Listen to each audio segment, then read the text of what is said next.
ओम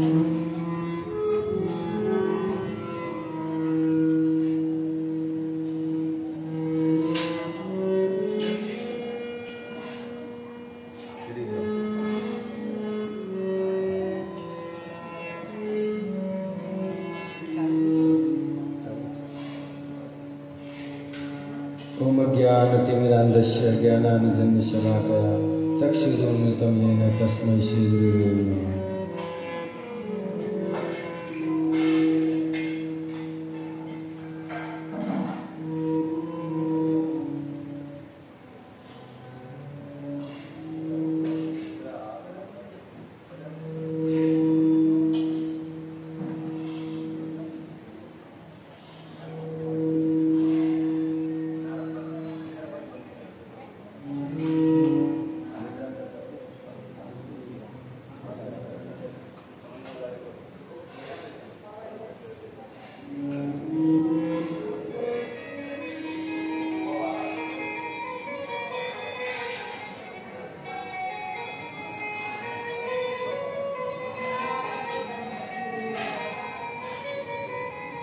हरे कृष्णा कृष्णा कृष्णा हरे हरे, हरे राम अंतरराष्ट्रीय कृष्ण भावनामृत संघ तरफથી प्रस्तावित रविवार प्रोग्राम ની અંદર ઉપસ્થિત આપ સૌ વડીલ માતાઓના ચરણોમાં પ્રણામ।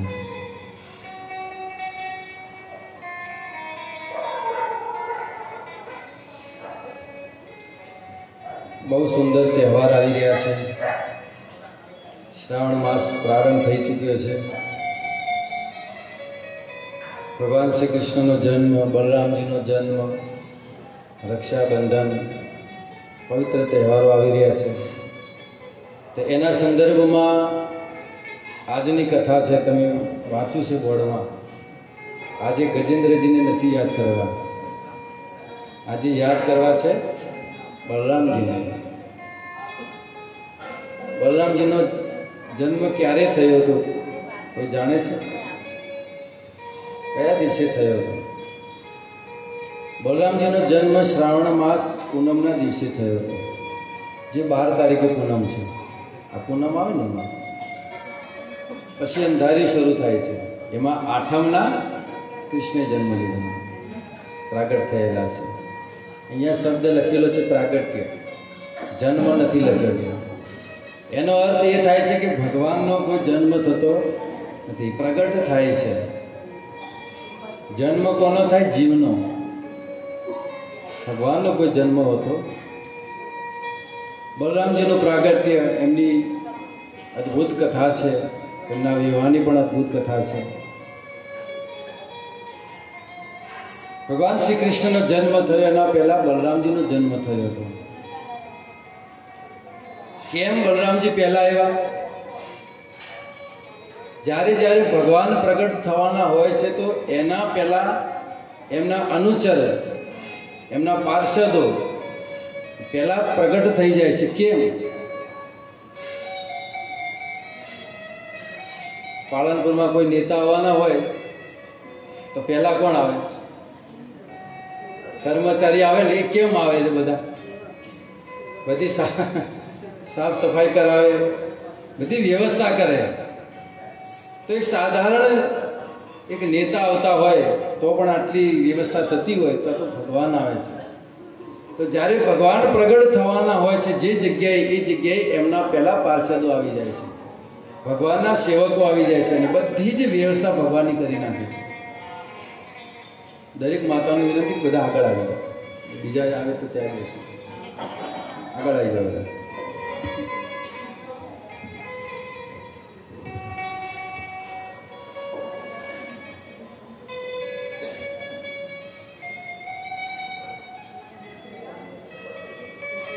बलराम जी नो जन्म माता देवकी ना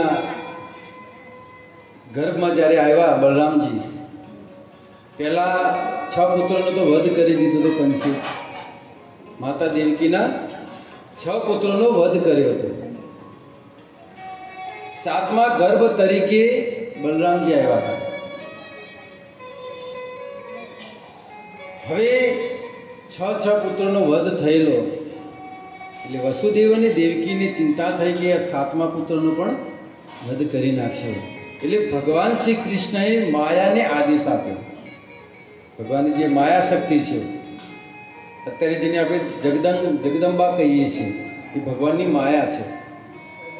એને આદેશ આપ્યો કે તમે જાઓ અને બલરામજીને માતા દેવકીના ગર્ભથી માતા રોહિણીના ગર્ભમાં સ્થાપિત કરો.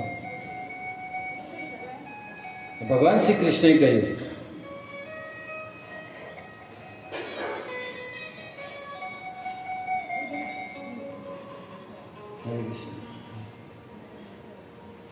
તો ભગવાનના આદેશ પ્રમાણે આ માયા દેવીએ કાર્ય કર્યું. એટલે કર્ષણ કહેવાય છે. માતા દેવકીના ગર્ભથી રોહિણીના ગર્ભમાં સ્થાપિત કરવા. અને ભગવાને કીધું કે રોહિણી પણ ગર્ભવતી હતા એ સમયે. વસુદેવના બે પત્ની, એક તો દેવકી અને બીજા રોહિણી, આ બે પત્ની તો બંને સાથે ગર્ભવતી હતા. તો રોહિણીને વસુદેવે નંદ બાબાના ઘરે મોકલી દીધેલા કે તમે ત્યાં રહો. અને ભગવાન શ્રી કૃષ્ણએ માતા દેવકીના ગર્ભથી બલરામજીને રોહિણીના ગર્ભમાં સ્થાપિત કર્યા. અને હવે રોહિણીના ગર્ભમાં એક સંતાન હતું, એનું શું થયું? તો ભગવાને કીધેલું અંદર જે સંતાન છે એને મુક્તિ આપી દીધી. ભગવાને કહ્યું. કોને કહ્યું? કોને કહ્યું? ભગવાને તો કીધું, પણ ભગવાને કીધું કોને? માયાને કીધું, મા જગદંબાને કીધું. જે હવે આ કાર્ય જગદંબાએ કર્યું માયાએ, એટલે ભગવાને એમને આશીર્વાદ આપ્યા હતા કે મારા કરતા પણ સંસારમાં તમારી પૂજા વધારે થશે. એટલે ઠેર ઠેર જગ્યાએ માતાઓના મંદિરો છે. ભગવાને આશીર્વાદ આપેલા છે. તો અંદર જે સંતાન હતું એ સંતાનને મુક્તિ આપી માયા દેવી, અને એમાં સ્થાપિત કર્યા બલરામજીને. એટલે કર્ષણ કહેવામાં આવે છે. એટલે એમનું નામ પડ્યું શંકર્ષણ. બલરામજીનું પહેલું નામ છે શંકર્ષણ, પછી બીજું નામ પડ્યું બલરામજી. બલરામજી નામ એટલા માટે પડ્યું કે બળના સ્તોત્ર છે. બલરામજીમાં ઘણું બધું બળ છે. કયું બળ છે? બળ ઘણા પ્રકારના હોય. એક પૈસાનું બળ હોય, એમાં લડવા ના જવું પડે. ધનનું બળ, એક શારીરિક બળ હોય, એક બુદ્ધિ બળ હોય. નહીં બધું ઢાઢા પાણી ફગાઈ નાખતા કે લડવા જાય છે, પણ એ બળ એનો બળનો ઉપયોગ કરે છે. તો બલરામજીની અંદર જે બળ છે એ અસુરોનો તો વધ કરે છે, પરંતુ ભક્તોને ભક્તિમાં પ્રગતિ થાય એ માટે પોતાનું બળ આપે છે. એટલે આપણે કોના શરણમાં જવું પડે? બલરામજીના. બલરામજી એક ગુરુ તત્વ છે, અને બલરામજીના શરણમાં જવાથી આપણને ભક્તિમાં બળ પ્રાપ્ત થાય છે. ભક્તિની અંદર ઘણા બધા વિઘ્નો આવે છે. એ બધા જ વિઘ્નોને દૂર કરવામાં કોઈ સમર્થ હોય બલરામજી છે. કોઈ મંજિલે પહોંચવું હોય, સાધન લઈને નીકળ્યા હોય તો ઘણા બધા વિઘ્ન આવતા હોય છે. વિઘ્ન જે દૂર કરે છે બલરામજી છે. એટલે પોતાનું બળ ભક્તોની ભક્તિ વધારવામાં પ્રયોગ કરે છે. અસુરોને મારવામાં તો ઘણો કર્યો છે, પણ મૂળ એમનો જે બળનો જે ઉપયોગ છે એ ભક્તોને શક્તિ આપવા માટે. એક તો ભક્તિમાં શક્તિ આપે ને જે દુઃખ આવ્યું હોય એને સહન કરવાની શક્તિ આપે, સહન શક્તિ. ઘરમાં એક જોક છે કે સ્ત્રીને શક્તિ કીધી છે, સ્ત્રીને શક્તિ કીધી છે, અને પુરુષને સ્ત્રીને શક્તિ કીધી તો પુરુષને સહન શક્તિ. એટલે સહન શક્તિ આપે છે બલરામજી. તો માતા દેવકીના ગર્ભમાં જે 6 સંતાન હતા એની કથા કોઈ જાણે છે કે કોણ હતા, કેમ એમને મારવા પડ્યા? તો એ 6 સંતાન હિરણ્યકશ્યપના પુત્ર હતા. કોણ હતા? હિરણ્યકશ્યપના પુત્ર હતા, એટલે છે જ્યારે દેવકીના ગર્ભમાં આવ્યા એટલે એ ગર્ભ અશુદ્ધ થઈ ગયું. એટલે એને સાફ કરવા માટે 7મા ગર્ભ તરીકે આવ્યા બલરામજી.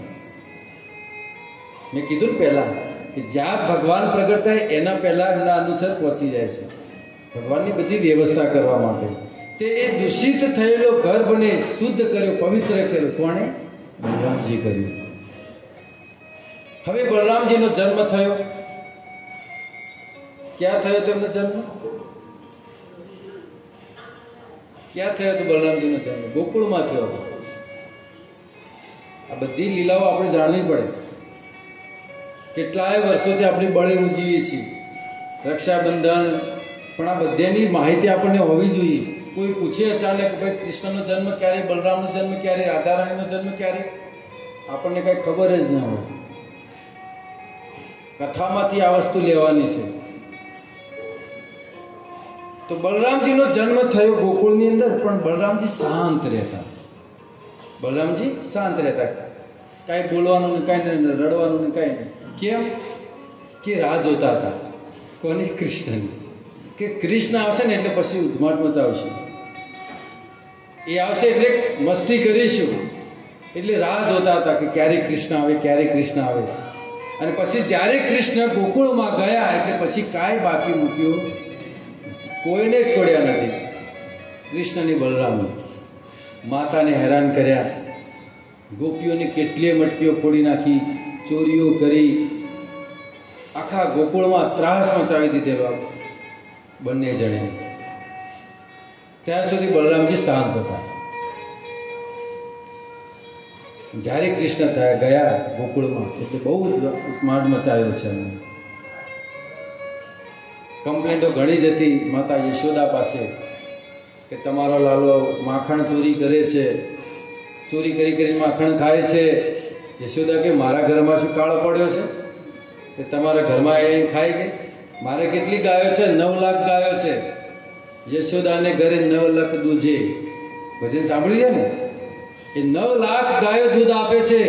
મારા ઘરમાં માખણની કમી નથી કે તમારા ઘરમાં ચોરી કરે. યશોદા માનો અમારી વાત, આ ચોર છે, ચોરી કરે છે. રંગે હાથે પકડે કૃષ્ણને, રંગે હાથે પકડે ને કૃષ્ણને લઈને જ્યારે યશોદા પાસે જાય એટલે કૃષ્ણ બીજાનો હાથ પકડાઈ દે. અમુક ફેરા તો એનો પતિનો જ હાથ પકડાઈ દેતા. જે ગોપી લઈને જતા હોય ને કૃષ્ણને, ચાલ આજે તો તેરી માँ કે સાથે પાસ કમ્પ્લેન્ટ કરતા હો, ચાલ કે એને લઈને જતા એટલે રસ્તામાં એના પતિનો હાથ પકડાઈ દે કૃષ્ણ. હવે એ પતિને લઈને જાય યશોદા મૈયા કે જુઓ તમારા લાલાના જે તો રંગે હાથે પકડ્યા છે મેં, હવે યશોદા મૈયા હશે. યશોદા મૈયા કે પેલા જોતો ખરી તું કોણે લઈને આવી છે. એટલે જો એટલે એના પતિ કે પેલો કહી ગયો, એટલે એના પતિ કહે તો ક્યારનો હાથ પકડાઈ નીકળી ગયો. એટલે કૃષ્ણએ બહુ ઘાટ મચાયો છે, બહુ આતંક મચાયો છે. 2 રૂપ ધારણ કરે. એક રૂપમાં ઘરમાં માખણ ચોરી કરે ને ગોપી ઘરમાં પૂરી દે. હવે કે હું યશોદાને બોલાવી આવું, એટલે ઘરે જઈને બોલાવા જાય એટલે ઘરમાં બેઠો હોય. યશોદાને કહે કે આજે તમારા લાલાને ઘરમાં પૂર્યા છે. અરે શું વાત કરો, લાલો આ બેઠો. એ ક્યાં છે કે લાલા? એટલે લાલા આવે એટલે ચક્કર ભમર ચાલુ થઈ જાય. પાછી ઘરે જઈને જોયું તો ત્યાં બેઠો છે. અને ઘણી ઘણી આવી કમ્પ્લેન્ટો થતી. અને કૃષ્ણ પાસે અંકુટો બતાવ એટલે પતિને હાથ પકડાયો એટલે કે હવે બીજી વાર જો કમ્પ્લેન્ટ કરી તો તારા સસરાનો હાથ પકડાયો. પછી કહેતી નહીં. કૃષ્ણ લીલા બહુ અદભુત છે. હવેના પછીના રવિવારમાં કૃષ્ણ લીલા સાંભળવાની છે. હવે કમ્પ્લેન કરી તો કોનો હાથ પકડાઈશ? તારા સસરાનો, ક્યાં તારા જેઠનો હાથ પકડાઈશ. એટલે હવે કમ્પ્લેન કરતી. પણ ગોપીઓને એક પ્રેમ હતો, એક ભાવ હતો કે કૃષ્ણ મારા ઘરે આવે અને માખણ ચોરીને ખાય. આ બધાની ઈચ્છા હતી. કોણ ન ઈચ્છે? આપણા ઘરમાં કૃષ્ણ આવે ચોરી કરવા તો આપણે દરવાજા બંધ કરીએ, ખુલ્લા રાખીએ. એ ગોપીઓ દરવાજા ખુલ્લા રાખતી કે કૃષ્ણ આવશે અને મારા ઘરનું માખણ ખાય. આ ગોપીઓ ઈચ્છતી. અને બધી જ વ્યવસ્થા કરીને જતી. માટકી ઉપર બાંધી દે પણ બાજુમાં ટેબલ ને બધું મૂકીને જતી કે પહોંચી શકશે નહીં એટલે ટેબલ લેશે. આ બધા દ્રશ્ય રસાસ્વાદન કરતી ગોપીઓ. તો બલરામજી ભગવાન શ્રી કૃષ્ણની બહુ સુંદર સેવા કરે છે, સેવા ભાવથી એમના સેવક છે. તો કહે છે કે બલરામ અને કૃષ્ણમાં કોઈ ભેદ નથી. વાસ્તવમાં જો જોવામાં આવે તો કૃષ્ણ પછી બીજો જ કોઈ અવતાર હોય તો બલરામજી છે. અમારે તો પ્રભુપાદજી કહેતા કૃષ્ણ ઇઝ બ્લેક ગોડ અને Balram is white God. Balram white ભગવાન છે અને કૃષ્ણ કાળા ભગવાન છે. છતાં ભગવાન હોવા છતાં પણ બલરામજી કૃષ્ણની સેવા કરે છે. 5 રસથી સેવા કરે છે. 5 રસ છે. ભગવાનની જો સેવા કરવી હોય તો 5 રસ છે અને બલરામજી 5 રસથી સેવા કરે છે. પહેલો રસ છે શાંત રસ. શાંત રસનો અર્થ થાય કેવી રીતે સમજવું આપણે કે બલરામજી શાંત રસથી સેવા કરે છે? તો હવે પછી દરેક ભક્તોએ ધ્યાનમાં રાખવું કે બલરામજી શાંત સ્વરૂપે સેવા કરે છે. કઈ કઈ વસ્તુમાં? તો જે કરતાલ છે ને એ બલરામજી છે. આ જે કરતાલો વગાડી છે ને કોણ છે? બલરામજી છે. ભગવાનની સેવામાં જેટલી પણ વસ્તુનો ઉપયોગ થાય છે, હાર્મોનિયમ છે, ભગવાનના કાર્યમાં ઉપયોગ કરી બલરામજી છે. ભગવાનની જે જનોઈ છે એ જનોઈ કોણ છે? બલરામજી છે. ભગવાનનું જે બિસ્તર છે એ કોણ છે?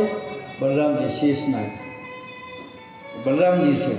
ભગવાનના જે વસ્ત્ર છે એ કોણ છે? ભગવાન છે. આપણે જે મૃદંગ વગાડીએ છીએ એ મૃદંગ કોણ છે?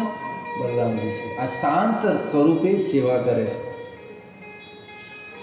ભગવાનના મંદિરમાં જેટલા પિલ્લર ઉભા છે એ બધા જ પિલ્લર બલરામજી છે. બધી વસ્તુ બહુ ધ્યાનમાં રાખવી. કરતાલ બીજું કોઈ નથી, સાક્ષાત બલરામજી છે. એટલે ભક્તો જ્યારે કરતાલ લે પેલા મસ્તકે લગાવે છે અને મસ્તક લગાવ્યા પછી એને વગાડે છે. તો પહેલો રસ થયો. કયો રસ? શાંત રસ. શાંત રસમાં કઈ કઈ વસ્તુ છે? કરતાલ, મૃદંગ, ભગવાનના વસ્ત્ર, ભગવાનની જનોઈ, ભગવાનની જે પણ લગતી વસ્તુ છે બધી બલરામજી છે. તો શાંત રસથી સેવા કરે. પછી કહે છે દાસ્ય રસ. દાસ્ય રસ છે લક્ષ્મણજી. લક્ષ્મણજી દાસ રૂપમાં સેવા કરી છે. 14 વર્ષ સુધી ભગવાનની સેવા કરી છે. 1 મિનિટ માટે પણ સૂતા નથી. અને જ્યારે એમના પત્ની, લક્ષ્મણજીના પત્ની કોણ હતા? ઉર્મિલા. ઉર્મિલાએ લક્ષ્મણજીને કીધું કે હું તમારી સાથે આવું છું તમારી સેવા કરવા માટે, કારણ કે તમે થાકશો તો તમારી સેવા કરવી પડશે, તે માટે હું આવું છું. લક્ષ્મણજી ચોખ્ખી ના પાડી હતી કે નહીં, તમારે મારી સાથે આવવાનું નથી. હું ત્યાં સેવા કરવા માટે નથી જતો. શું કરવા જાઉં છું? ત્યાં સેવા કરવા માટે જાઉં છું. અને જો તું મારા સાથે આવીશ તો મારે થોડું ધ્યાન તારું એ રાખવું પડશે. રાખવું પડે ને, હારે આવ્યા હોય તો. એટલા માટે તમે અહીંયા જ રાજમહેલમાં રહો. અહીંયા બધી જ વ્યવસ્થા છે, એટલે મને કોઈ ચિંતા નથી. અને ત્યાં જઈને મારે ભગવાનની સેવામાં કોઈ વિક્ષેપ ન થાય માટે દેવી તમે અહીંયા રહો અને સાસ સસુરની સેવા કરો. આ ભાવથી લક્ષ્મણજીએ સેવા કરી છે. કયા ભાવથી? દાસ્ય. ભગવાન હનુમાનજી પણ દાસ્ય ભક્તિના આચાર્ય છે. રામજીની દાસ્ય રૂપે એમની સેવા કરી છે. પછી છે સાખ્ય રૂપમાં સાખ્ય રસ. સાખ્ય રસે ભગવાન શ્રી કૃષ્ણ સાથે બલરામજી યમુનામાં સ્નાન કરવું, મસ્તી કરવી, અલગ અલગ રમત રમવી, એ સાખ્ય રૂપમાં સેવા કરી છે. ભગવાનને જે રમત રમવી હોય એ રમતમાં સહભાગી થતા બલરામજી. તો આ સાખ્ય રૂપે પણ સેવા કરી છે. પછી છે વાત્સલ્ય રસ. વાત્સલ્ય રસમાં પણ બલરામજી સેવા કરી છે ભગવાનની. વાત્સલ્ય એટલે માતૃભાવ. પોતાના સંતાનની જે આપણી માતા સેવા કરે છે, વાત્સલ્ય ભાવ છે. એટલે કાર્ડ નીકળ્યું છે, ખબર છે? કયું કાર્ડ છે? વાત્સલ્ય કાર્ડ. એટલે બલરામજી વાત્સલ્ય ભાવમાં પણ સેવા કરે છે. કઈ રીતે તો કૃષ્ણની રક્ષા કરવી, કૃષ્ણનું ધ્યાન રાખવું. કારણ કે કૃષ્ણ નાના હતા એમનાથી, એટલે જંગલમાં જયારે ગાયો ચરાવવા જતા ત્યારે બલરામજી એમનું ધ્યાન રાખતા. અને માતા યશોદા અને રોહિણી બંને જણ કહેતા કે કૃષ્ણ હજુ નાના છે, બલરામ તો એમનું ધ્યાન રાખજે, ક્યાંય જાય નહીં, તારાથી દૂર જાય નહીં. એટલે બલરામજી ધ્યાન રાખતા. તો એક સમયની વાત છે કે કૃષ્ણને મારવા માટે એક કેસી નામનો અસુર આવ્યો. બલરામજીને ખબર પડી કે આ અસુર કંસે નીકળ્યો હતો કે કૃષ્ણનો વધ કરી આવે. કૃષ્ણ કેવા હશે તો બલરામજી કંસે બધી વાત કરેલી કે કૃષ્ણ કાળા હશે, મોરપંખ લગાવેલી છે, હાથમાં વાસળી હશે અને પીતાંબર પહેરેલું છે. આ છે કૃષ્ણ અને એનો તારો વધ કરવાનો છે. તો બલરામજીને જ્યારે ખબર પડી ત્યારે બલરામજી પોતાના શરીર પર કાળો રંગ કરી દીધો. કાળો રંગ કરી દીધો, મોરપંખ લગાવી દીધી, પીતાંબર પહેરી અને જેમ કૃષ્ણ ઉભા રહે એવી રીતે ત્રિભંગ. કૃષ્ણ કેવી રીતે ઉભા રહે છે? ત્રિભંગ, આમ આમ અને આમ, ત્રણ ભાગમાં ઉભા રહે છે. ત્રિભંગ અવસ્થામાં બલરામજી ઉભા રહી ગયા અને ત્યાં કેસી આવ્યો. બલરામજીનો ભાવ હતો કે કેસી આવશે એટલે વિચાર કરશે, જોશે કે આમાં કૃષ્ણ કોણ છે.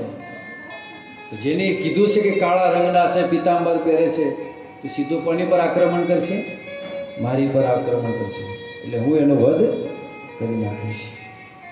અને જ્યારે કેસી આવ્યો, બલરામજી સાથેનું યુદ્ધ થયું, બલરામજી એનો આ વાત્સલ્ય ભાવ છે કે કૃષ્ણને કાંઈ ન થવું જોઈએ મોટા ભાઈ તરીકે.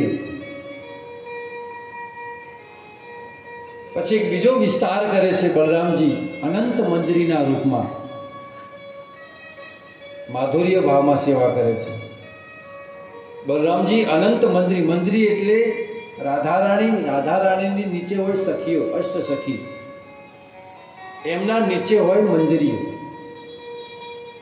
તો મંજરીના રૂપમાં આ બલરામજી અનંત મંજરીનું રૂપ ધારણ કરે છે અને કૃષ્ણની સેવા કરે છે. કૃષ્ણને કઈ વસ્તુની જરૂર છે એ બધી વસ્તુ પૂરી પાડે છે. તો બલરામજી આ પાંચે રસમાં સેવા કરે છે. કયા કયા રસ છે? પાંચ.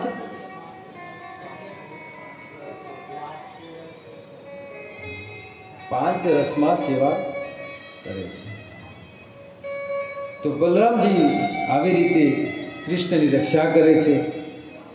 કહે છે કે એક સમયની વાત છે કે એક વાર એક અસુર આવ્યો. બાજુના જંગલમાં એક અસુર રહેતો હતો, ધેનુકાસુર. એ ધેનુકાસુર જે જંગલમાં રહેતો હતો, એ જે જંગલના જે વૃક્ષો હતા એ તાલના વૃક્ષો હતા. તો એ સમયે તાલના ફળ પાકી ગયેલા અને એની સુગંધ આવતી હતી.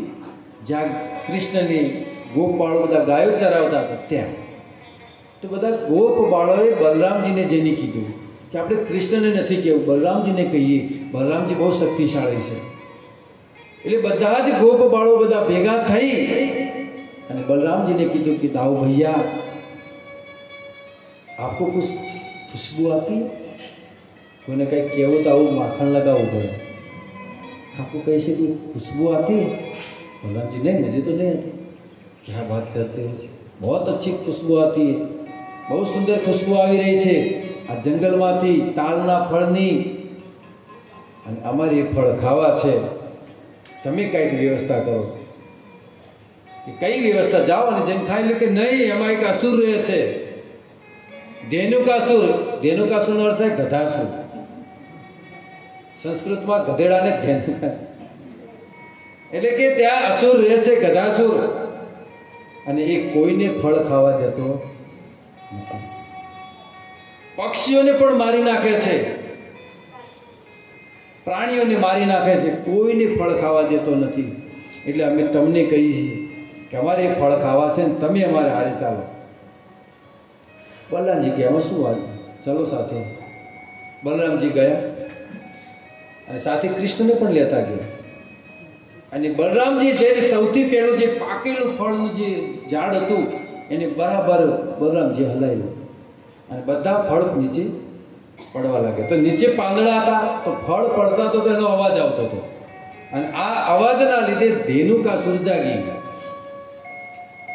કે કોણ આવ્યું છે કે જંગલમાં, અને એને દૂરથી જોયું તો કે કોઈ બાળક છે, પણ બાળક કોઈ સાધારણ લાગતો નથી. તો એ ધેનુકાસુરે દૂરથી દોડતા દોડતા આવી અને આગલા બે પગ બલરામજીના જોરથી છાતીમાં માર્યા. કહેવામાં આવે છે કે એ જે લાત મારી ને બલરામજી, જો પહાડને મારી તો પહાડ તૂટી જાય એટલું બળ હતો. 10,000 હાથીઓનું બળ આની અંદર હતું ધેનુકાસુરની અંદર. તો આટલી જોરથી લાત મારી બલરામજીના છાતીમાં તો બલરામજી આમ કહ્યું. બલરામજી થોડા પણ હલ્યા નહીં. તો આને વિચાર આવ્યો થોડું શક્તિશાળી લાગે છે, હજુ થોડું દૂરથી જઈ અને આ ઉપલો બોલર જાય દૂર બોલિંગ કરવા માટે, એવી રીતે દૂર ગયા અને દોડતા દોડતા આવી અને પાછલા પગે લાત મારવાનો પ્રયાસ કર્યો. બલરામજીના જેવા પગ ઉપર કર્યા, બલરામજી પગ પકડ્યા અને ગોળ ગોળ એવો ભમાયો એને ધેનુકાસુરને અને ભવાવીને એક વૃક્ષ ઉપર ફેંકી દીધો. હવે એ બહુ કદાવર હતો. એ કે છે જ્યારે ચાલતો ને તો પથ્થર આમ ધ્રુજતા, એટલો કદાવર મજબૂત ને શક્તિશાળી હતો. તો એને જે વૃક્ષ ઉપર ફેંક્યો વૃક્ષ પડ્યું, એટલે એ વૃક્ષ પડ્યું એટલે બાજુનું બીજું એ પડ્યું. એમ કરતા કરતા કેટલાય વૃક્ષો પડી ગયા અને આ ધેનુકાસુર મરી ગયો. તો એના પરિવાર વાળા પણ રહેતા હતા. એટલે છોકરાઓ બધા કીધું બાપાને માર્યા કોકે. એટલે પરિવાર સાથે બધા જ દોડતા દોડતા આવ્યા અને આ કૃષ્ણને બલરામ ઉપર પ્રહાર કરવા જાય. કૃષ્ણએ બલરામ બધાને પગ પકડી ભમાવી ફેંકી દીધા. ક્યારેક ક્યારેક તો 3 જણ હારે પકડતા પડ્યું. 2 ગધેડાના હાથમાં પકડે ને 2ને હાથમાં પકડે અને ગોળ ગોળ ભમાવે અને ફેંકી દે. આવી રીતે ધેનુકાસુરનો વધ કર્યો અને બધા જ ગોપ બાળોને આ ફળ આપ્યા. બલરામજી બધાની રક્ષા કરી. પછી એક વાર એક બીજો અસુર આવ્યો કૃષ્ણને મારવા માટે, જેનું નામ હતું પ્રલંબાસુર. આ પ્રલંબાસુરને કંસે મોકલેલો કે જાઓ કૃષ્ણનો વધ કરો. તો પ્રલંબાસુરે વિચાર કર્યો કે જો હું અસુરના રૂપમાં જઈશ તો બધા ઓળખી જશે. તો એક ગોપનું રૂપ ધારણ કર્યું, એક બાળકનું રૂપ ધારણ કર્યું અને જ્યાં કૃષ્ણ અને બલરામ એમની ટીમ જ્યાં રમતી હતી ત્યાં દૂર જઈને ઉભા રહ્યો. તો બલરામજીની નજર પડી કે અસુર છે. બલરામજીને બોલાવ્યો કે અહીંયા અને ટીમમાં ભાગ લેવાયો કે આપણે એક રમત રમીએ. કેવી રમત કે 2 ટીમ પાડીએ, એક ટીમ કૃષ્ણની અને બીજી ટીમ બલરામજીની. જે ટીમ હારે એ સામેલા ટીમના જે બોસ હોય, જો કૃષ્ણની હારે તો બલરામજીને ખભે લઈને ફરવાનું અને બલરામજીને હારે તો કૃષ્ણ લઈને ફરવાનું. આવી રમત રાખીને શરત મૂકી. તો જે ધેનુકાસુર હતો, આ પ્રલંબાસુર હતો, એ કૃષ્ણના પક્ષમાં રહ્યો. કારણ કૃષ્ણને ખબર હતી કે બલરામ આપણે હારવાના જ છીએ. તો બલરામજીએ કૃષ્ણના પક્ષમાં રખાયા પ્રલંબાસુરને અને બલરામજી સામેલા પક્ષમાં રહ્યા. કૃષ્ણ હારી ગયા, હરાવ્યા. અને ભગવાન શ્રી કૃષ્ણ પોતાના ભક્તથી હારવામાં બહુ મજા આવે છે. ભક્તો સામે જીતવામાં નહીં, ભક્તોની સામે હારવામાં ભગવાનને મજા આવે છે. તો બલરામજીની ટીમ જીતી ગઈ. હવે કૃષ્ણના પક્ષમાં હતા પ્રલંબાસુર. એમને કીધું કે હવે તમે બલરામજીને ખભા ઉપર બેસાડો અને આખા જંગલમાં આટો મારો, આવી શરત. તો આ પ્રલંબાસુરે બલરામજીને ખભા પર બેસાડ્યા. હવે બાળકના રૂપમાં હતા, પણ બલરામજી એટલું વજન વધાર્યું કે જાણે પહાડ મૂક્યો. તો આના ખભા તૂટવા લાગે. આ પ્રલંબાસુરને ખભા તૂટવા લાગે. આવી જ કથા એક બીજી છે, ખબર છે? હનુમાનજીની. શનિજી આવ્યા હતા હનુમાનજી પાસે કે આજથી તમારા પર 7.5 લાગવાની છે. 7.5 અને જેના પર શનિની લાગે ને એની બિચારાની તો હાલત ખરાબ થઈ જાય. તો હનુમાનજી પાસે જઈને કીધું તમારી પર 7.5 લાગવાનું છે. હનુમાનજી કે કાંઈ વાંધો નહીં, તારે જે કરવું એ કર. તો એ શનિએ હનુમાનજીના મસ્તક પર પ્રવેશ કર્યો. ત્યાંથી શરૂઆત કરી. અને શનિ શરૂઆત કરે માથાથી. પહેલું માથું પકડે અને પછી ધીરે ધીરે શરીરના અંગ પકડે. આ શનિજી કોને હોય એને સમજવાનું કે આપણા તો એ મસ્તિષ્કમાં પ્રવેશ કરે એટલે હનુમાનજીને બીજું તો કંઈ થયું નહીં, પણ એમને ખણ આવી. તો હનુમાનજી શું કર્યું? ઊભા તો ન થયા, રામજીના ધ્યાનમાં બેઠેલા હતા ભજનમાં, એટલે ઊભા તો ન થયા, પણ પૂંછડીથી એક પહાડ ઉપાડ્યો અને માથા ઉપર મૂક્યો. હવે હતા અંદર શનિ. પહાડ મૂક્યો કોની ઉપર? શનિ ઉપર. શનિ દમાવા માંડ્યો. પછી બીજો પર્વત મૂક્યો, એક પર્વત ઉપર બીજો મૂક્યો. તો શનિ કે મહારાજ તમે આ શું કરો છો? કે આ હું દબી જાઉં છું. કે હું ક્યાં કઈ કહું છું? મને તો ખણ આવે છે, ખણ ભાગતી નથી. એકથી ન ભાગી એટલે બીજો મૂક્યો, પણ હું ભાંગી ગયો. કે મેં ક્યાં કીધું તને આવવાનું? તું તારું કામ કર, હું મારું કામ કરું. ત્રીજો પર્વત મૂક્યો આપણો. હવે તો શરીરનો ભૂકો થઈ ગયો. હાથ જોડ્યા, હનુમાનજીના શરણમાં પડી ગયો. ચોથો પર્વત મૂક્યો, દંડવત પ્રણામ કર્યા. મહારાજ હવે માફ કરો મને, 7.5 હું પાછી લઉં છું. હનુમાનજી કે ના ના લાગ, મેં ક્યાં ના પાડી છે? હજી બીજો બાજુ ઉભો છે પર્વત. કે નહીં નહીં મને માફ કરો. તો હવે હનુમાનજીને માફ તો કર્યા, પણ બધા શું પર્વત મૂકેલા હતા એટલે એમને આખા શરીરે વાગેલું. એટલે હનુમાનજીને કીધું કે હનુમાનજી થોડું તેલ ને સિંદૂર આપો, મને બહુ દુખાય છે. હનુમાનજી કે હું દુકાન લઈને બેઠો છું, તેલની સિંદૂરની, જ્યાં ગામમાં ફર અને માંગીને લગાવ. એ ત્યારથી તેલ ને સિંદૂરની સિસ્ટમ ચાલુ થઈ ગઈ. શનિજીને ચડાવે છે ને તેલ, હજી સુધી ચડાવે છે બધા શનિ મહારાજને. એ હનુમાનજી પર્વત મૂક્યા હતા, એમને બહુ લાગ્યું છે તો તેલ ચડાવરાવે છે. બધા ભક્તો ચડાવે છે તેલ. એ ત્યારથી સિસ્ટમ ચાલુ થઈ છે. એટલે શનિની જો કોના પર હોય પ્રભાવ, તેને હનુમાનજીની ભજન કરો અથવા ભગવાન શ્રી કૃષ્ણનું ભજન કરો. કારણ કે કૃષ્ણ છે ને શનિજીના કોણ છે? બનેવી છે. ખબર છે? શનિના બનેવી છે.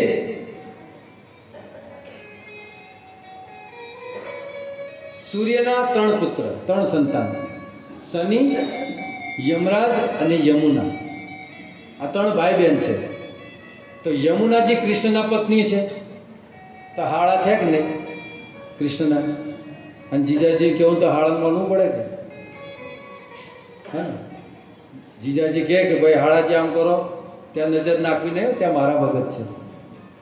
એટલે કૃષ્ણ ભક્તિ ને હનુમાનજીની ભક્તિ કરે તો એને પર શનિનો કોઈ પ્રભાવ પડતો નથી. ભજન શરૂ કરું કૃષ્ણનું, ખોટી જગ્યાએ ભ્રમિત થવું નહીં. આ સ્પષ્ટ વાત છે. તો પ્રલંબાસુરને બલરામજીને ખભા પર બેસાડ્યા અને લઈને નીકળ્યા. તો વજન ઘણો બધો હતો. તો આને લાગ્યું કે હવે મારે મોટું રૂપ ધારણ કરવું પડશે. પ્રલંબાસુર પોતાના સ્વરૂપમાં આવ્યો, વિશાળ રૂપમાં, અને રૂપમાં લઈ અને બલરામજીને ઉડ્યો હતો. બલરામજીએ માથા પર ખાલી એક મુષ્ટિકા મારી. એક મુષ્ટિકાની અંદર બલરામ પ્રલંબાસુરનો હરે કૃષ્ણ થઈ ગયા. તો આવી રીતે બલરામજી બહુ ભગવાનની સેવા કરે છે અને એમની રક્ષા કરે છે.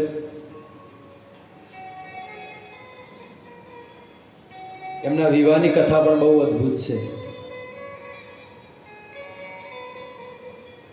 બલરામજીની વિવાહ થયા માતા રેવતી સાથે. કથા બહુ અદ્ભુત છે કે ઘણા યુગો પહેલા એક રાજા થયા જેમનું નામ હતું રેવત. રેવતને 2 સંતાન, એક પુત્ર અને પુત્રી. પુત્રનું નામ હતું કકુદમી અને પુત્રીનું નામ હતું રેવતી. હવે જ્યારે રેવતી વિવાહ લાયક થયા એટલે કકુદમીએ એક આખું લિસ્ટ બનાવ્યું મૂર્તિયાઓનું, યુવરાજોનું, અને આખું લિસ્ટ બનાવ્યું. પણ એનું મગજ એમાં ચાલ્યું નહીં કે હવે આમાં કોને સિલેક્ટ કરવો. તો એ ગયા બ્રહ્માજી પાસે અને બ્રહ્માજીને જઈને કીધું કે આમાંથી તમે મૂર્તિઓ બતાવો મને. કે મારી બેન માટે કયો યોગ્ય છે, તો બ્રહ્માજી જોઈને હસવા લાગ્યા. એટલે આ કકુદમે આ રાજા કે હસો છો કેમ બ્રહ્માજી, હું જે લઈને આવ્યો છું લિસ્ટ એમાંથી મૂર્તિઓ બતાવો. બ્રહ્માજી કે ભાઈ તું બ્રહ્મલોકમાં ઊભો છે. ક્યાં ઊભો છે? બ્રહ્મલોકમાં. અને તને 2 ઘડી થઈ ગઈ છે. અને બ્રહ્મલોકની 2 ઘડી વીતી ને એટલે પૃથ્વીના 27 ચતુર્યુગ વીતી ગયા. કેટલા? પૃથ્વીના 27 ચતુર્યુગ વીતી ગયા છે. હવે તું જેનું લિસ્ટ લઈને આવે આમાંનું એક નથી આવતા, બધા ઉપડી ગયા. એટલે બ્રહ્માજી કે હું હસું છું. બ્રહ્મલોકનું આયુષ્ય, એનો સમય અને પૃથ્વીનું ઘણો અંતર છે. વિચાર કરો, બ્રહ્માજી બ્રહ્મલોકમાં 2 ઘડી થઈ તો પૃથ્વીના 27 ચતુર્યુગ વીતી ગયા. એટલે બ્રહ્માજીને વાત કરી કે હવે તો કોઈ ત્યાં છે, ત્યાંને તારું રાજ્ય પણ નથી, તારા વંશજો પણ નથી, તારા પરિવારનું કોઈ નથી રાજન, તો કોના સાથે પરણાવીશ? તો પ્રભુ હવે તમારા પાસે આવ્યો, તમે કોઈ ઉપાય બતાવો. એટલે કે અત્યારે તો કોઈ એના લાયક નથી, પરંતુ દ્વાપર યુગ ચાલી રહ્યો છે અને બલરામજી ત્યાં હાજર છે. બલરામજીને જઈને તમે કહેજો કે બ્રહ્માજીએ કીધું છે કે અમારી કન્યાનો હાથ પકડો. બીજું તો કોઈ નહીં, કારણ કે સતયુગની સ્ત્રી અને દ્વાપર યુગમાં હાઈટમાં ફરક હોય. જ્યારે એ બલરામજી પાસે ગયા ને રેવતીને લઈને એ રાજા, અને બલરામજીને કીધું કે બ્રહ્માજીએ કીધું છે કે લ્યો અમારી કન્યાનો હાથ પકડો. તો બલરામજી આમ જોયું, 10 ગણી હાઈટ હતી બલરામજી કરતા, 10 ગણી હાઈટ. હવે દ્વાપર યુગની હાઈટ કેટલી ખબર છે? પહાડ સમાન હોય. તમે ક્યાંક ભીમના પગ ધોયા હશે, એટલા મોટા મોટા ભીમના પગ હોય છે. તો એ પ્રમાણે એમની હાઈટ હોય છે. તો એમના કરતા વધારે હાઈટ ત્રેતાયુગની હોય છે, અને ત્રેતાયુગ કરતા સતયુગના લોકોની હાઈટ વધારે હોય છે.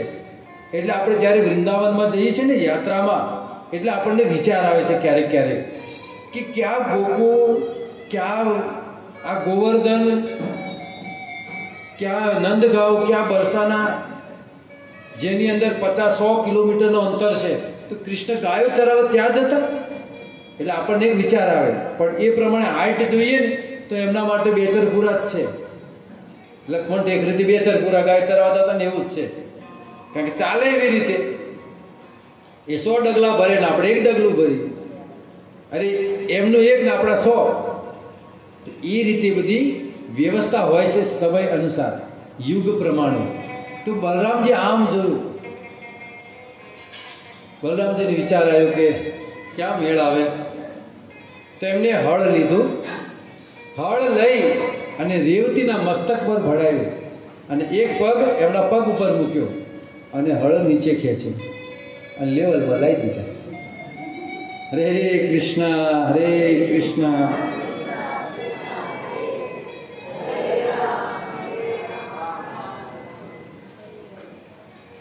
તો આવી રીતે બલરામજીના વિવાહ થયા રેવતી સાથે. અને એમના બીજા પણ એક પત્ની હતા જેમનું નામ હતું વરુણી. બલરામજીની 2 પત્નીઓ, રેવતી અને વરુણી. ત્યારબાદ બલરામજી પોતાની પત્નીઓ સાથે, બહુ સુંદર કથા છે, બલરામજી પોતાની પત્ની અને ગોપીઓ સાથે બાજુમાં એક પહાડ હતો, રેવત પહાડ, ત્યાં બલરામજી વિચરણ કરતા હતા. અને એ સમયે ત્યાં એક ગોરીલા રહેતો હતો પોતાના મિત્ર સાથે. એકનું નામ હતું દ્વૈત ગોરીલા અને બીજાનું નામ હતું મહેન્દ્ર ગોરીલા. આ ગોરીલા કોણ છે? તો કે રામ વખતે રામજીની બહુ સેવા કરેલી. રામજી વખતે હતા ને સેતુ બાંધવામાં, વાનરો હતા, રીંછ પણ હતા, બધા જાનવરો હતા એમાં. તો એ સમયના આ 2 ગોરીલાઓ હતા. રામજીની બહુ સેવા કરેલી. અને દ્વાપર યુગમાં કૃષ્ણ અને બલરામના પ્રાગટ્ય વખતે પણ હતા. અને બલરામજી જ્યારે રેવત પર્વત પર જ્યારે વિતરણ કરતા હતા ગોપીઓ સાથે, તો એ સમયે આ દ્વૈત ગોરીલા, આણે એક નરકાસુર નામનો અસુર હતો, એની સાથે મિત્રતા કરેલી. કોને? આ ગોરીલાએ. આ નરકાસુર કોણ છે? ભગવાન શ્રી કૃષ્ણે જે 16,000 કન્યાઓની મુક્તિ આપી હતી, જેના બંધનમાંથી, એ છે આ નરકાસુર. અને પછી એ 16,000 કૃષ્ણ સાથે વિવાહ કર્યા. કારણ કે સ્ત્રીઓએ કીધું કે અમને કોઈ અપનાવશે નહીં સમાજમાં, એટલે કૃષ્ણએ અપનાવી લીધા. કૃષ્ણ એ જ કહેવા છે કે આખો સંસાર તમને ઠોકરાવી દે ને, પણ કૃષ્ણ તમને અપનાવી લેશે. હરે કૃષ્ણ, હરે કૃષ્ણ.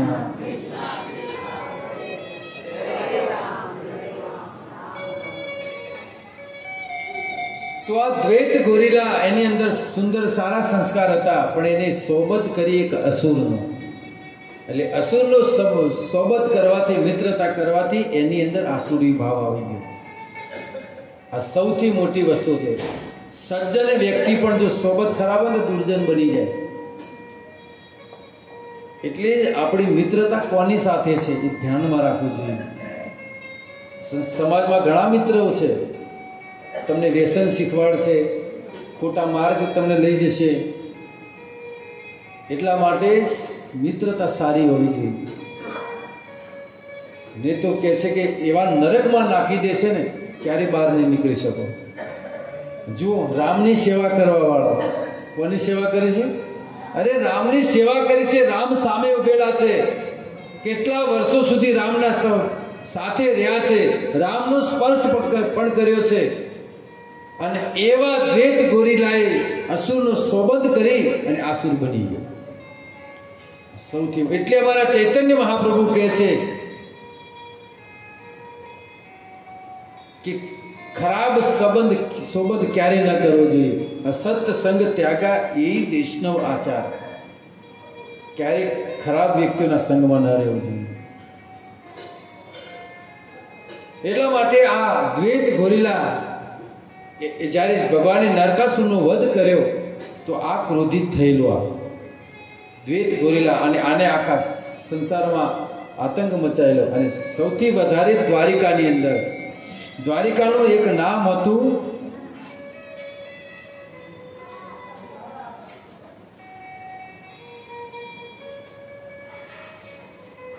આગળ આવશે, ભૂલી ગયા. તો દ્વારિકાની અંદર, મારે મન યાદ શક્તિ બહુ કમજોર છે, બદામ ખાધી જ નથી. એટલે દ્વારિકાની અંદર આ અસુરે બહુ આક્રમણ મચાવેલું. અને આ આતંક મચાવતો આ રેવત પર્વત પાસે પહોંચ્યો, જ્યાં બલરામજી ગોપીઓ સાથે વિહાર કરી રહ્યા હતા. અને એને જોયું કે સુંદર સુંદર સ્ત્રીઓ છે, એક બાળક છે. તો આણે શું કર્યું? ત્યાંના જેટલા વૃક્ષો હતા એ વૃક્ષો ઉખાડવાનું શરૂ કર્યું, સ્ત્રીઓના કપડાં ફાડવાનું શરૂ કર્યું. આને અલગ અલગ નાટક આને શરૂ કર્યા. બલરામજી એક પથ્થર હાથમાં લઈને જોરથી ફેંક્યો આ દ્વૈત ગોરીલા ઉપર, પણ દ્વૈત ગોરીલા બચી ગયું. આવું લખેલું છે ભાગવતમાં. આવી રીતે પથ્થર ફેંક્યો, ગોરીલા બચી ગયો. પછી ગોરીલાએ એક મોટું ઝાડ ઉખાડી અને બલરામજીના માથામાં માર્યું. એ ઝાડના ભૂકા થઈ ગયા, પણ બલરામજીને કાંઈ થયું. વારંવાર વૃક્ષ ઉપાડીને બલરામજી પર પ્રહાર કરે. બલરામજી ગદાથી રોકે અને વૃક્ષના ચૂરા બોલાવી દે. પછી બલરામજી એક ગદાનો પ્રહાર કર્યો માથામાં. એનું માથું ફૂટી ગયું, પણ એને કઈ ફરક ન પડ્યો. પછી વૃક્ષો થઈ રહ્યા, પતી ગયા. એટલે આને શું કર્યું? શિલાઓ ફેંકવાનું શરૂ કર્યું બલરામજી ઉપર. તો જેવી શિલા ફેંકે એટલે બલરામજી ગદાથી, જ્યાં આપણે ક્રિકેટ રમતા હોય, એક એકને સાઈડમાં કરે. શિલાઓ ખતમ થઈ ગઈ. પછી એને હાથથી લડવાનું શરૂ કર્યું. અને બલરામજી સાથે હાથથી જ્યારે યુદ્ધ શરૂ કર્યું, બલરામજીના છાતી પર એને જોરથી એક મુષ્ટિકા મારી. અને બલરામજીએ પણ એક મુષ્ટિકા મારી. અને એક મુષ્ટિકામાં આનો હરે કૃષ્ણ થઈ ગયા. તો આવી રીતે બહુ સુંદર ભગવાન શ્રી કૃષ્ણએ અને બલરામજી બહુ સુંદર લીલાઓ કરી છે. ઘણી ઘણી લીલાઓ છે એમની. પણ આપણો મુખ્ય જે વિષય હતો બલરામ પ્રાગટ્યનો, કે બલરામજીનો જન્મ કેમ થયો છે, તો કહે છે ભગવાનની સેવા કરવા માટે, ભગવાનની રક્ષા કરવા માટે. ભગવાનની કોઈ રક્ષાની જરૂર હોતી નથી, પણ એક ભાવ હોય છે, અને એ ભાવથી બલરામજી સેવા કરી છે. ત્યારબાદ એક સમયની વાત છે કે બલરામ અને કૃષ્ણ રોજ ગાયો ચરાવવા જતા અને સાંજે બંને સાથે પાછા ફરતા. આજે પણ વૃંદાવનની અંદર કૃષ્ણ અને બલરામ ગાયો ચરાવવા જાય છે. આ લીલા થઈ રહી છે. જે સાધુ સંતો છે એમને દેખાય છે અને સાધુ સંતો સુખનું રૂપ ધારણ કરી અને લીલાનું આસ્વાદન કરે છે. તો રોજ બંને ગાયો ચરાવવા જતા. તો એક વાર બલરામજીનો જન્મ દિવસ હતો અને બલરામજી કૃષ્ણને કીધું કે આજે હું નહીં આવું. કાના, આજે તારે એકલાને જવાનું છે. મારો જન્મ દિવસ છે અને મારે ગાયોનું દાન કરવાનું છે, બ્રાહ્મણોને દાન કરવાનું છે, દાન પુણ્ય કરવાનું છે. એટલે માએ ના પાડી છે. એટલે કે આજે તારે જવાનું નથી, કૃષ્ણ એકલા જશે. કેટલી સુંદર અહીંયા શિક્ષા આપે છે કે જન્મ દિવસ એટલે શું કરવું જોઈએ? કેક લાવીને બધાને ભેગા કરીને હોટલમાં જઈને પાર્ટી કરવી જોઈએ નહીં. તો શું થશે? નરક. બલરામજી કહે છે કે દાન પુણ્ય કરવું જોઈએ, બ્રાહ્મણોને દાન પુણ્ય કરવું જોઈએ, ગાયોને ઘાસ ખવડાવવું જોઈએ, કારણ કે એમનાથી આપણાને સારા આશીર્વાદ મળે. તો બલરામજી કહે છે આજે હું નહીં આવું, કૃષ્ણ તારે એકલાને જવાનું છે. કૃષ્ણ કે કાંઈ વાંધો નહીં, હું એકલો જઈશ. કૃષ્ણ ગાય ચરાવવા ગયા અને એ જ સમયે બલરામજી ઘરે હતા અને કૃષ્ણ એક રમત રમ્યા અને એ રમતમાં જે દડો હતો યમુનાજીમાં ગયો અને કૃષ્ણએ યમુનાજીમાં કૂદ્યા. કેમ? પ્લસ નાગને દંડિત કરવા માટે. અહીંયા સમાચાર પહોંચી ગયા ઘરે. બધા જન્મદિવસ મનાવી રહ્યા છે, ઘણી બધી મીઠાઈઓ બનાવી છે. હવે બધા ભેગા મળીને જમવા બેસે. એ સમયે સમાચાર મળ્યા કે કૃષ્ણએ યમુનાજીમાં કૂદકો માર્યો છે, હજી સુધી બહાર નીકળ્યા નથી. બધા જ ફિસ્ટ ત્યાં મૂકી અને બધા દોડ્યા યમુનાજી. અને બધા યમુનાજીએ પહોંચ્યા એટલે કૃષ્ણ એ નાકના ઉપર બહાર નીકળ્યા. એટલે બધા એને સાંત્વના મળી કે ચલો કૃષ્ણ સલામત છે. પછી કૃષ્ણને લઈ એક દિવસ તો ત્યાં રોકાણા, કારણ કે ઘણું મોડું થઈ ગયું હતું. એટલે રાત્રે ત્યાં યમુના કિનારે આખું ગામ રોકાણું અને બીજા દિવસે સવારે ઘરે આવ્યો. મીઠાઈ બધી એમનામ જ પડી હતી. અને પછી બીજા દિવસે જન્મદિવસ મનાવ્યો બધાએ ભેગા મળીને. જમવાનું બનાવવાનું તો હતું નહીં, બનાવીને જ ગયા હતા. એટલે આવીને બધાએ ફીસ્ટ. તો બહુ સુંદર સુંદર કૃષ્ણ અને બલરામની લીલા છે. એ કહેવામાં એક ભાવ હોય છે, જે યોગ્યતા જેનામાં હોય એ કરી શકે છે, જે મારામાં નથી. પ્રયાસ કરું છું. તો રક્ષાબંધન પણ આવે છે. રક્ષાબંધન વિશે પણ થોડું જાણી લઈએ કે રક્ષાબંધન એક વિશ્વાસનો તહેવાર છે, એક શ્રદ્ધાનો તહેવાર છે કે ભાઈને રાખડી બાંધે છે બેન, કે પોતાના ભાઈની રક્ષા થાય એ ભાવથી, શ્રદ્ધાથી રાખડી બાંધે છે. અને શ્રદ્ધા હોય છે ને ત્યાં પુરાવાની કોઈ જરૂર હોતી નથી. શ્રદ્ધા હોય ને તો થઈ શકે છે, બધું જ શક્ય છે. તો એક બેન ભાઈને રાખડી બાંધે છે. આ સંસારમાં સૌથી પહેલા એક પત્નીએ પોતાના પતિને રાખડી બાંધી હતી. એક પત્નીએ પોતાના પતિને રાખડી બાંધી હતી. જ્યારે દેવરાજ ઇન્દ્ર જ્યારે યુદ્ધમાં નીકળ્યા ત્યારે એમના પતિ સચીએ રાખડી બાંધી હતી રક્ષા માટે. પછી થોડો સમય વીત્યો એટલે એક માતાએ પોતાના પુત્રને રાખડી બાંધી હતી.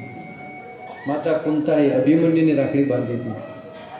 પછી થોડો સમય વીત્યો એટલે આચાર્યએ નિર્ણય કર્યો કે હવે બેન જ ભાઈને રાખડી બાંધશે. અને આજે એ તહેવારના દિવસે એક બેન ભાઈને રાખડી બાંધે છે એ વિશ્વાસથી, શ્રદ્ધાથી કે મારા ભાઈનું આયુષ્ય વધે, મારા ભાઈને રોગ ના આવે. અને આ ભાવથી જ રાખડી બાંધવી જોઈએ બહેનોએ. કોઈ આશા લઈને ન જવું જોઈએ. ભાઈ આપે છે અને જે આપે એ સ્વીકાર કરવો જોઈએ, તો જ તમારી રાખડી બાંધેલી કામ આવશે. બાકી તમે જે ધાગો બાંધ્યો એનું તો તમે વળતર લઈ લીધું. એટલે કોઈ માંગ ન હોવી જોઈએ. તો એ સમયે બેન ભાઈને રાખડી બાંધે છે.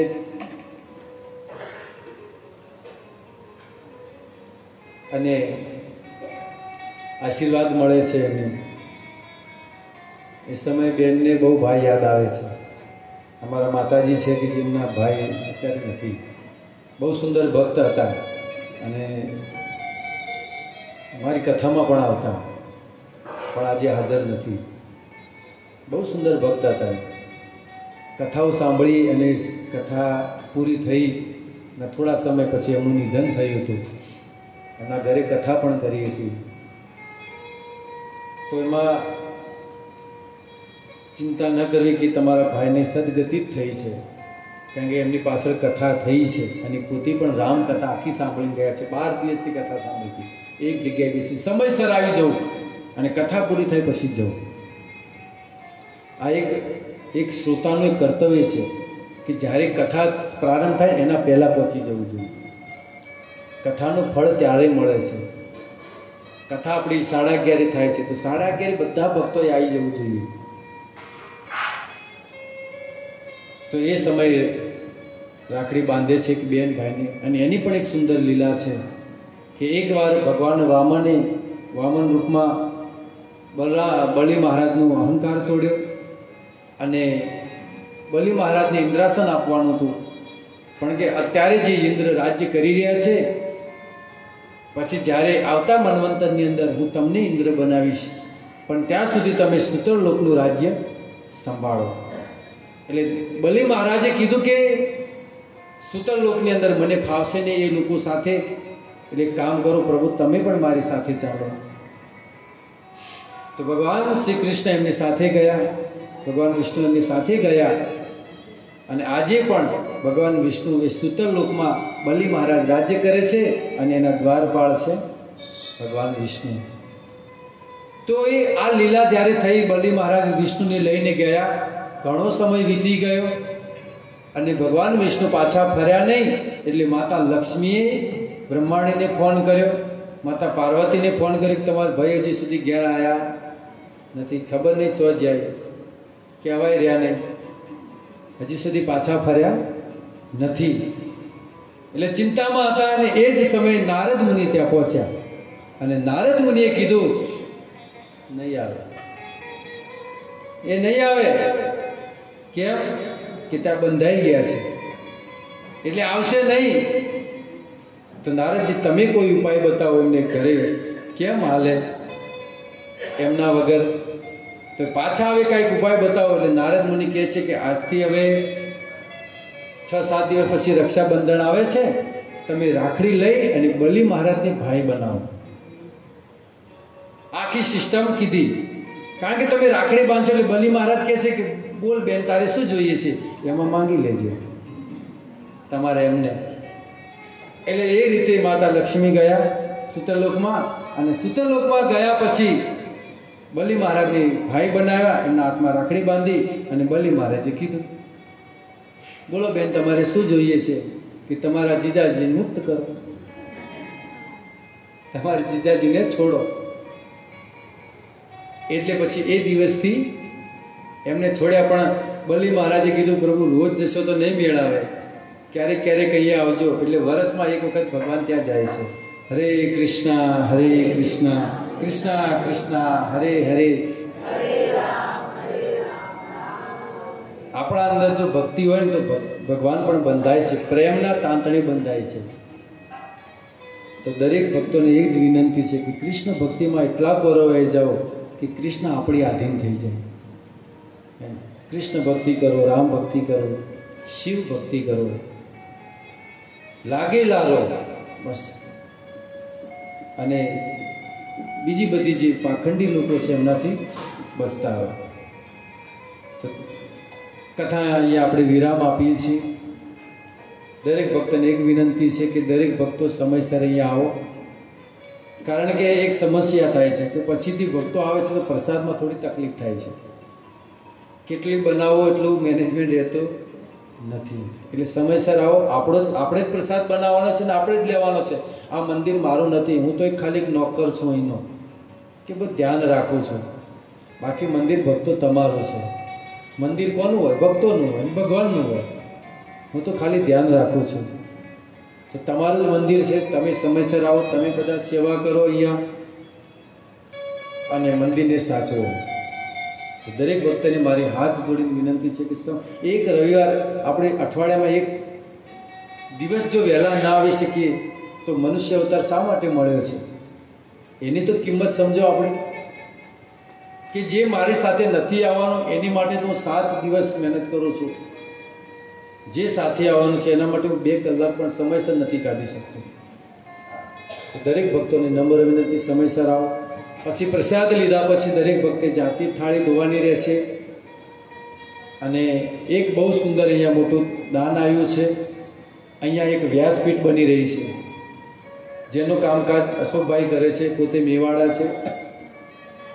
વ્યાસપીઠ તો હવે લાકડું તો બધું મોંઘું થયું છે, લગભગ 21,000માં બનશે વ્યાસપીઠ.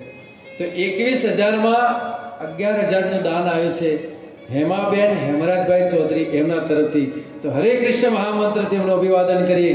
હરે કૃષ્ણ કૃષ્ણ હરે હરે રામ રામ. ખૂબ ખૂબ ધન્યવાદ. માતાજીનો બહુ ભાવ છે. માતાજી અવારનવાર એ માતાજી ને એમના દીકરી જે શિક્ષિકા છે નીલપાબેન, બંને ખૂબ સેવા કરે છે. સૌથી પહેલા મંદિર પ્રારંભ શરૂઆત કરી તો એમને 10,000 પહેલા આપ્યા હતા. નીલપાબેનને સૌથી પહેલા એમને આપ્યા હતા. પછી બધા જ ભક્તોએ આપ્યા છે અને બધા જ ભક્તોનું મારી પાસે લિસ્ટ છે. અને આપણે અહીંયા કથા થશે, કથામાં બધાને એક પુરસ્કાર પણ આપવાનો છે. તો દરેક ભક્તોનું આ કર્તવ્ય છે કે માતાજીને સારો વિચાર આવ્યો કે એમને વ્યાસપીઠ માટે એટલું મોટું યોગદાન આપ્યું છે. અને વ્યાસપીઠ એક એવી વસ્તુ છે કે એની ઉપર બેસે છે ને વ્યાસનું સ્વરૂપ છે. મને નહીં જોવાનું, જે કથા કરે છે ને એ વ્યાસનું સ્વરૂપ છે. કેટલું મોટું યોગદાન કહેવાય કે એના ઉપર બેસીને કથા થાય, લોકોને કથાનું જ્ઞાન મળે. અને એ વ્યાસપીઠ ઉપર આગળ ઘણા મોટા મોટા સંતો પણ આવશે. એ વ્યાસપીઠ ઉપર બેસે, કથા થશે, એનું બધું જ ફળ એ માતાજીને મળશે. તો દરેક ભક્તોએ પોતપોતાના રીતે તમારું છે, તમારે ચલાવવાનું છે. પછી એકાદશીના દિવસે, આજે એકાદશી આવી રહી છે, એ એકાદશી ઉજવવાની છે. બબુબેન અંબાલાલ ઠાકોરે એ ઉજવવાના છે. અને એમની એક ઈચ્છા છે કે મારે ઘરે નથી ઉજવવી, મંદિરમાં ઉજવવી છે. કારણ કે ઘરે ઉજવું તો કોઈ ભક્ત આવી શકે, ન આવી શકે, કોઈ જોયું હોય, ન પણ જોયું હોય, પણ મંદિર બધાએ જોયું છે. તો આ 11 છે એ માતાજીની અહીંયા એકાદશી ઉજવવાની છે. તો પ્રસાદ પણ રાખ્યો છે. તો સવારનો સમય છે, 11 થી 8 સમય રાખશો એટલે બધા ફ્રી થઈને આવો. પ્રસાદ બધી જ અહીંયા વ્યવસ્થા છે. તો આપણે માતાજીએ પ્રસાદ માટે 5500 રૂપિયાનું યોગદાન આપ્યું છે. તો આપણે હરે કૃષ્ણ મહામંત્રથી અભિવાદન કરીએ. હરે કૃષ્ણ